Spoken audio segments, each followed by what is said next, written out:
से भी उन्होंने बात की है।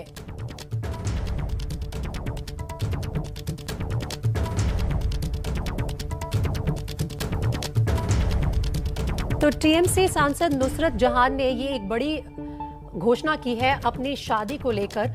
उनका ये कहना है कि सबसे पहली बात यह है कि उनकी शादी टर्की के कानून के हिसाब से हुई थी, जो कि भारत में मान्य नहीं है। और जब शादी मान्य ही नहीं है तो फिर तलाक का कोई सवाल नहीं पैदा होता। वो अपने पति, अपने साथी निखिल से बहुत पहले ही अलग हो गई थी और ये उनका बयान है। लेकिन इसके बावजूद देखिए कि नुसरत जहान ने ये एक बड़ी घोषणा की है आज अपनी शादी को लेकर।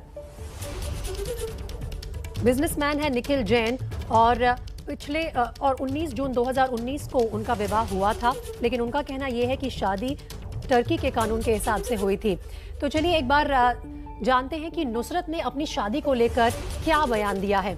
सबसे पहली बात ये कहती हैं कि नुसरत ने कहा है कि टर्की में शादी होने की वजह से मेरी शादी भारत में मान्य नहीं है।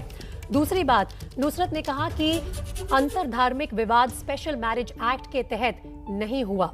नुसरत के मुताबिक कानून के मुताबिक उनकी शादी नहीं हुई, ये एक लिव इन रिलेशनशिप था।